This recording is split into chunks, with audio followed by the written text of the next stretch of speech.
Wananchi wa mikoa ya kanda ya Ziwa wametakiwa kujifunza namna ya kukabiliana na changamoto zitokanazo na mabadiliko ya tabia nchi, hususan katika sekta ya kilimo.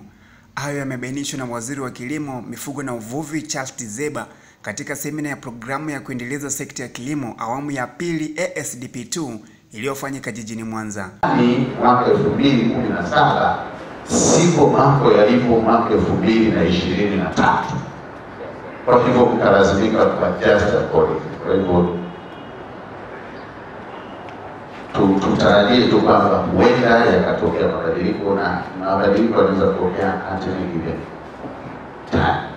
Aidha, Tizeba amesema ASDP2 imezingatia vipaumbele vilivyobainishwa na wizara ambavyo vimelenga kutatua changamoto na kuchochea kasi ya ukuaji wa sekta ya kilimo, kuongeza pato la taifa, kuboresha kipato cha wakulima wadogo na usalama wa chakula na lishe nchini. Sasa sikiliza, this is not a starting point. We have a starting point. Wapi TIC? Nikapiga simu kwa mtendaji mkuu wa TIC, bana anakuja mtu okay, process ya due diligence na nini itafuata, lakini at least mpe. Amesema utekelezaji wa ASDP2 utazingatia malengo ya mpango wa maendeleo wa miaka mitano, yani 2016 hadi 2021, mkakati wa taifa wa kilimo, mifugo na uvuvi, pamoja na dira ya maendeleo ya Tanzania mwaka 2015. Lakini itawanyike huko vijijini tuwahi na season, kwa sababu kusubiria hasa wao wenyewe waje wafanye nini ingekuwa tayari msimu umepita. Kwa what is your problem?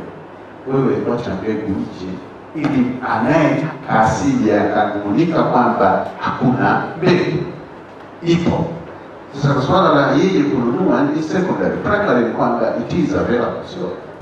Kwa upande wake, Katibu Tawala Mkoa wa Mwanza Claudius Mtweve amesema kuna changamoto chache katika utunzaji wa kumbukumbu na takwimu, jambo linaloathiri maamuzi ya kisiasa. Sipendi kurudia hotuba yako, lakini kuna mambo yale ya msingi hasa katika kutunza kumbukumbu au data. Kweli hili ni tatizo kubwa sana, na katika maamuzi naweza kuleta picha nyingine ambayo haipo. Lakini lingine ni kutekeleza au kuandaa na kutekeleza bajeti halisia. Lakini pia nitakuomba umekusia kuna aspect moja ambayo inakwamisha mambo ya maendeleo. Nimeliona hata mimi kidogo, maana nimesema si mzoefu sana huko, lakini ukitaka kutia nguvu kunakuwa na interference fulani.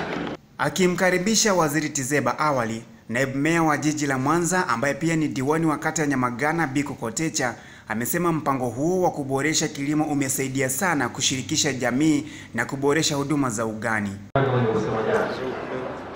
Waziri, kazi yangu ni ndogo sana kukaribisha. Na tuko sana wakati sasa kuongea mengi. Sasa utekelezaji wa ASDP2 unatarajiwa kuanza mwaka wa fedha 2017-2018. Toka hapa jijini Mwanza nikiripotia MCL Matukio, jina langu Jonathan Musa.